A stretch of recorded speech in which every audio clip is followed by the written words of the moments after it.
E aí pessoal, tudo bem com vocês? No vídeo de hoje nós vamos estar falando sobre as características que vocês têm que prestar atenção na hora de estar comprando uma televisão, especialmente se você for uma pessoa que vai jogar muito videogame, focada então no público gamer. Eu acho que esse é um vídeo bastante interessante, tem vários pontos que vocês têm que estar prestando atenção na hora de estar comprando uma televisão, especialmente se vocês já estão pensando em comprar uma televisão para a próxima geração de consoles, como por exemplo o PlayStation 5 e o novo Xbox, mas mesmo assim todas as dicas que eu vou dar nesse vídeo também vale aí caso vocês utilizem aí outros consoles, outros videogames. Enfim, vamos para o vídeo. Então pessoal, se vocês gostarem aqui desse vídeo, não se esqueçam de dar gostei aqui no final, colocar um comentário, se inscrever no nosso canal e apoiar a gente pra gente trazer mais conteúdos desse tipo. Então vamos lá. Então pessoal, a primeira dica que eu vou dar aqui, eu nem sei se eu precisava falar, eu acredito que a maioria de vocês já saiba, mas é em relação à resolução. Então se você está pensando em comprar uma televisão para jogar jogos de videogame, especialmente focados aí nos consoles da próxima geração, obviamente é mais recomendado que você esteja comprando uma televisão de resolução 4K, porque a gente espera aí que nos consoles de próxima geração a gente tenha um conteúdo muito maior de jogos rodando a essa resolução de 4K nativamente. Então se você está pensando em comprar uma televisão gamer, especialmente para consoles de nova geração, eu diria que até para uma geração anterior, como o PlayStation 4 Pro e o novo Xbox One X, uma televisão 4K é muito mais recomendado, porque assim você vai conseguir usufruir muito mais da qualidade dos jogos que de fato conseguem rodar essa resolução nativamente. Uma outra coisa que vocês têm que prestar muita atenção é em relação ao modo game da televisão. Hoje em dia no mercado, quando você compra uma televisão, é muito comum que essa televisão tenha um modo game que é para melhorar a experiência enquanto você joga. Mas é importante entender o básico de como funciona aí esses modos games nessas televisão, porque dependendo aí da televisão que você comprar, a diferença do modo game de uma televisão para outra pode ser bem significativo, então é importante que você entenda isso na hora de comprar uma televisão para acabar não se decepcionando. Então vamos lá. Quando você ativa o modo game de uma televisão, basicamente o que a televisão faz é desligar alguns recursos que a televisão acha desnecessário para fazer com que a jogabilidade, a fluidez ali na sua gameplay seja melhor. Então, por exemplo, quando você ativa o modo game, a principal coisa que acontece na televisão é o input lag, pessoal. Só para explicar aqui o que é o input lag, às vezes o pessoal confunde com tempo de resposta. Eu entendo confusão porque os nomes são bem parecidos. Mas em geral não. Input lag é o seguinte. Input lag basicamente seria o quanto a sua televisão demora para executar um comando que você faz no controle. Então imagina que você está lá jogando um jogo de guerra, por exemplo, no multiplayer. Então você ouve um som vindo daquele lado, então você coloca o analógico para olhar para aquele lado. Quanto tempo de fato isso demora para acontecer? Quando você faz esse comando, quanto tempo demora para acontecer na televisão, no caso. Basicamente, isso seria um input lag, a mesma coisa para qualquer outro comando, quando você atira, quando você pula, quando você agacha no chão, quanto tempo demora para isso acontecer depois que você faz o comando no controle. Basicamente, isso seria um input lag. E quando você ativa o modo game de uma televisão, no geral ela desliga alguns recursos que ela considera desnecessário para melhorar justamente o input lag da televisão. Então, em geral, galera, quando você ativa o input lag em qualquer tipo de televisão, geralmente funciona bem essa questão do input lag. Realmente ela desliga alguns recursos que ela considera desnecessário para fazer melhorar aí o input lag e a sua experiência. Só que tem um detalhe, galera. Como eu falei, a televisão ela desliga alguns recursos que ela considera desnecessário. Mas que recursos são esses? Basicamente, galera, a televisão ela desliga alguns recursos que em geral melhorariam a qualidade da imagem. Ou seja, quando você ativa o modo game de uma televisão, é muito comum que a qualidade geral da imagem diminua um pouco, e essa diminuição da qualidade da imagem é justificado para conseguir impulsionar e melhorar aí a qualidade do input lag. E por que eu estou falando isso? Eu estou falando isso porque, por exemplo, se você comprar uma televisão, digamos, de entrada, uma televisão um pouco mais barata, talvez ela tenha o modo game, talvez o modo game dela funcione bem em relação à diminuição do input lag, mas muito provavelmente quando você ativar o input lag, no caso quando você ativar o modo game dessa televisão, provavelmente a qualidade da imagem vai ter uma queda significativa, especialmente em questão ali do nível de brilho, a tonalidade das cores, pode ser que caia a qualidade. Se você procurar na internet, por exemplo, você vai achar muitas pessoas se queixando disso, falando que quando ativam o modo game da televisão ficam decepcionadas. Por que ficam decepcionadas? Porque apesar de melhorar a questão do input lag, as cores elas dão, digamos assim, uma diminuída considerável na qualidade, porque ela desliga alguns recursos para melhorar o input lag, como eu expliquei. É importante que vocês tenham ciência disso para, primeiro, não se decepcionar quando você ativar o modo game de uma televisão, e pelo segundo motivo é pesquisar bem antes de comprar. Quanto mais caro é uma televisão que você compra, provavelmente esse modo game vai ser melhor, e ativando o modo game de uma televisão que é mais cara, como por exemplo uma televisão top de linha, provavelmente você não vai ter uma queda tão significativa na qualidade da imagem.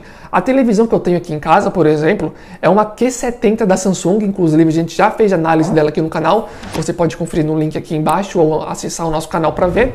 No caso dessa televisão, quando eu ativo o modo game dela, a qualidade de imagem continua muito boa. Eu vou ser sincero, se você ficar mudando e tirando do modo game, mudando e tirando, você vai ver que de fato tem uma diferença. Em geral, a cor tende a baixar um pouco a tonalidade, o brilho tende a diminuir um pouco, mas no caso dessa minha televisão, a diminuição é muito pouco e não tem nenhum impacto significativo aí, digamos, na experiência. Eu prefiro, sem sombra de dúvida, jogar com o modo game ativado.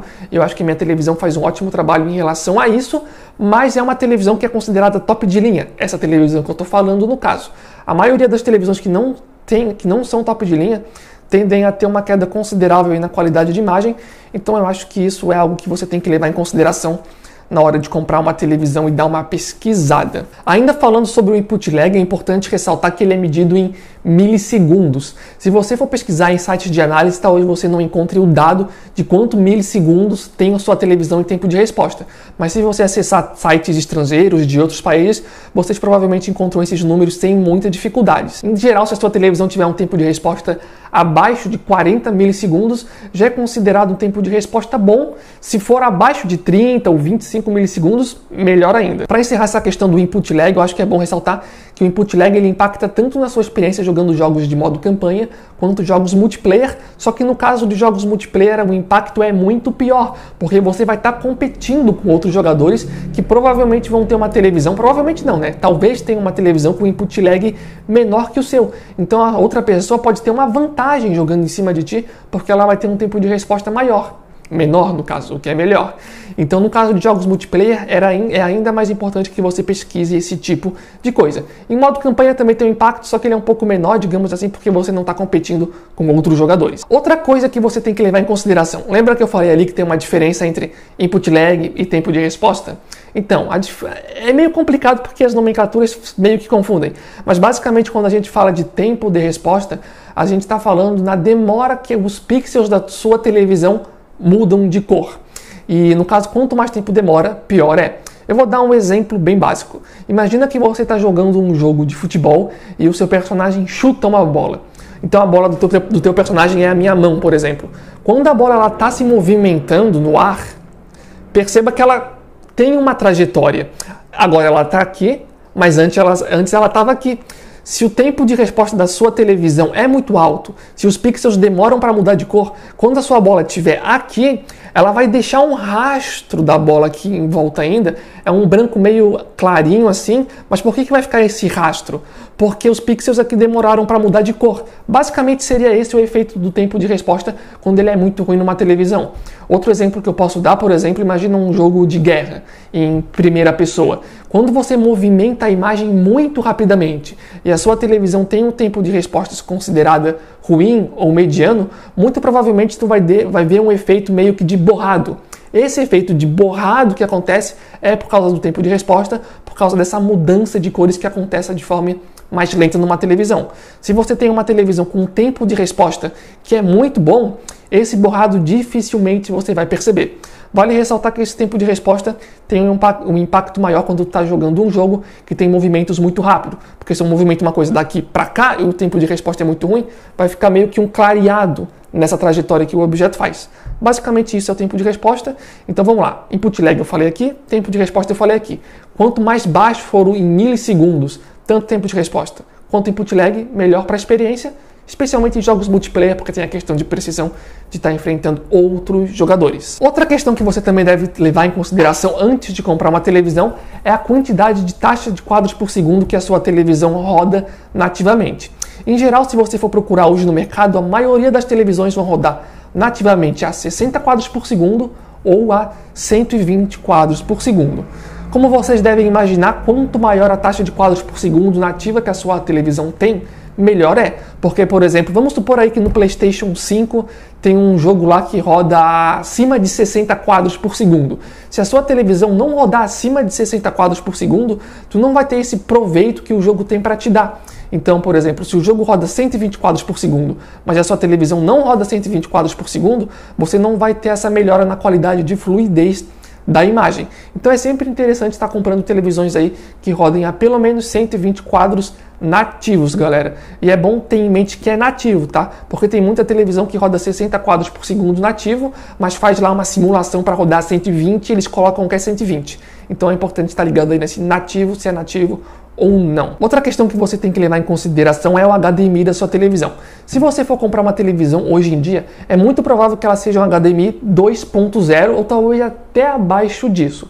Em geral, o HDMI mais top que a gente tem no mercado, digamos assim, que a gente já tem no mercado, é o HDMI 2.1, que tem algumas vantagens em relação ao HDMI 2.0. Então, se você puder escolher entre um HDMI 2.1 e um HDMI 2.0, é melhor focar no HDMI 2.1. Mas qual é a vantagem prática que isso vai te dar nos jogos?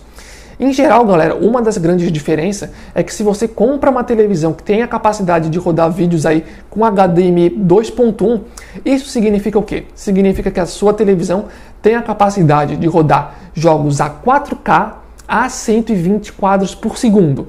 Já numa televisão que tem um cabo HDMI 2.0, se você estiver rodando um vídeo a 4K, jogando um jogo a 4K, no máximo esse jogo vai rodar a 60 quadros por segundo. Lembrando que quando eu falo taxa de quadros por segundo, basicamente eu estou falando da fluidez com que a imagem percorre a tela. Então, resumindo, se a sua televisão tem suporte a HDMI 2.1, consegue jogar a 4K 120 quadros. Se a sua televisão tem suporte a 2.0, o HDMI, se a sua televisão roda 4K, ela vai rodar a 60 quadros por segundo. Ela até pode atingir 120 quadros por segundo se rodar em resoluções abaixo de 4K. Uma dica importante que eu tenho a falar em relação a isso. No momento que eu estou fazendo esse vídeo, o PlayStation 5 ainda não lançou, o novo Xbox ainda não lançou. Eu acredito que muito dificilmente, a gente vai ter jogos que rodem a 4K 120 quadros por segundo. A gente até pode ter alguns, mas eu acredito que no geral isso não vai acontecer. Então, pessoalmente, eu acho que comprar uma televisão com cabo HDMI 2.0 e cabo HDMI 2.1, pelo menos a princípio, não deve fazer tanta diferença assim. Se tu quer comprar uma televisão para durar aí 4, 5, 6 anos ou mais, talvez sim, vale a pena investir num cabo HDMI 2.1 porque tu está pensando no futuro. Mas atualmente eu acho que um cabo HDMI 2.0 já é de grande qualidade. Lembrando aqui que eu estou fazendo meio que um chute, supondo que o PlayStation 5 e o Xbox novo aí vão ter dificuldade para rodar jogos a 4K 120 quadros por segundo. Acho que a minoria dos jogos vão rodar essa resolução, muito poucos. Eu acredito aí, chutaria eu, que a maioria dos jogos aí nesses novos consoles de geração vão rodar provavelmente a 4K, 60 quadros por segundo, e se algum jogo vier a rodar mais de 60 quadros por segundo, é provável que abaixe a resolução de 4K, então mesmo uma televisão com cabo HDMI 2.0 já daria conta, porque se a resolução for Full HD, por exemplo, a sua televisão com cabo HDMI 2.0 consegue rodar a 120 quadros por segundo. Enfim, acho que deu para entender. Qualquer dúvida deixa aqui no campo de comentários. Outra coisa que vocês têm que levar em consideração é o HDR da televisão. Cada vez é mais comum no mercado que os jogos tenham um suporte HDR, e o HDR é uma tecnologia que ajuda a melhorar as cores da imagem, tornar a imagem com contraste melhor, com tonalidades de cores que se destacam mais. Mas é importante destacar que nem todo HDR é igual. Então, se tu vê uma televisão de R$1.000, muito provavelmente o HDR de uma televisão de R$5.000 vai ter uma qualidade de HDR melhor. Então é bom que você pesquise aí sobre a qualidade do HDR da televisão que você está comprando antes de for comprar, tá, galera? Porque isso é algo que pode fazer alguma diferença. Por exemplo, se tu comprar uma televisão que tem um HDR que não é muito bom, muito provavelmente quando tu ativar o HDR, é provável que você não veja nenhum ganho de qualidade. Então tu vai estar comprando uma televisão que tem HDR, mas no final das contas tu não vai ter muita qualidade visível em relação a isso. Então é bom estar fazendo uma pesquisa legal antes de comprar uma televisão com um HDR. Só para encerrar o vídeo, galera, uma outra coisa que eu acho importante ressaltar, pode parecer uma coisa mais simples, mas eu acho legal mencionar aqui, que é o tamanho da televisão. Como a gente está falando em televisões 4K, a gente pode ficar bem perto da televisão sem perder muita qualidade de imagem, diferente de televisões com resolução Full HD, porque se a televisão é Full HD e é muito grande, se a gente fica muito perto, tende a gente conseguir ver com mais clareza os defeitos da imagem. Como a gente tem televisão 4K no mercado, a gente pode se aproximar mais da televisão, que a gente não vai ver muito essa perda de qualidade de imagem por ter mais pixel na tela, o que é um ponto positivo. Entretanto, eu recomendo, por exemplo, se você é uma pessoa que vai ficar muito perto da televisão, eu não compraria uma televisão muito grande, especialmente se você for uma pessoa que quer jogar jogos multiplayer. Porque, por exemplo, imagina que você é uma pessoa que quer jogar jogos multiplayer e vai ficar muito perto da televisão. Tudo bem que a televisão é 4K e tudo bem que ficando perto da imagem, tu vai manter uma boa qualidade. Mas perceba que se tu está muito perto da televisão em um jogo multiplayer, tu vai ter que movimentar a cabeça para conseguir visualizar a tela inteira. Então, se tem um inimigo naquele canto, tu vai ter que movimentar a cabeça. Vai ter que movimentar a cabeça para ver a barra de vida, vai ter que movimentar a cabeça para ver quanta munição tu tem numa arma, por exemplo. Isso se você ficar muito perto da televisão. Então, se você é uma pessoa que vai ficar muito perto da televisão, eu pessoalmente, tá? Opinião pessoal, eu não compraria uma televisão de 60 e poucas polegadas, por exemplo. Eu preferiria comprar uma televisão um pouco menor, de 50 polegadas, porque eu posso ficar mais perto e eu não tenho que ficar me movimentando a cabeça, e eu acho que isso é algo que atrapalha, e especialmente em jogos multiplayer, tá? Porque eu acho que cada segundo ou milissegundo em um jogo desse tipo pode fazer a diferença na hora que você está enfrentando um adversário. Então, é só uma dica, uma questão pessoal minha mesmo, tá? Bem, pessoal, em geral seria basicamente essas as dicas que eu dou na hora que você for comprar uma televisão 4K. Talvez alguma dessas características que eu mencionei aqui não seja tão fácil de pesquisar, especialmente a questão do input lag e do tempo de resposta da televisão, que muitas análises nem tocam nesses pontos, então às vezes você vai ter que apelar para sites de outros países para achar esses números, tá? Então acho que vale aí dar uma pesquisada em relação a isso. Vale destacar que também tem algumas outras coisas que vocês podem levar em consideração, como por exemplo a tecnologia, se a tua televisão tem uma tecnologia que é QLED, OLED ou outro tipo de tecnologia. A gente já fez um vídeo no canal falando das diferenças de tecnologia OLED e QLED. Acho que é interessante para vocês verem aí, porque também é um assunto que pode impactar a sua experiência em games. O link vai estar aqui embaixo na descrição, você pode procurar no canal também para achar esse vídeo para comparar as diferenças dessas duas tecnologias. Uma coisa também importante, galera, que eu poderia ter tocado em outros pontos aqui, como por exemplo o nível de preto da televisão, o nível de brilho da televisão e coisas do tipo. Eu não vou tocar nesses pontos porque eu acho que os pontos que eu toquei são os mais principais e são os que você realmente tem que pesquisar na hora de comprar uma televisão, caso você esteja pensando em comprar uma televisão para jogar jogos de videogame. Eu acredito que esses são os principais pontos, tá? Mas qualquer dúvida é só colocar aqui no campo de comentários. Esperamos que vocês tenham gostado do vídeo. Não se esqueça de se inscrever no canal, clicar no gostei, acessar a nossa página no Instagram, e se vocês quiserem mais vídeos desse tipo aqui, não esqueçam de estar apoiando, porque assim a gente consegue ver se esse tipo de conteúdo ou não está agradando vocês. Então é isso aí, muito obrigado, valeu, falou e até a próxima!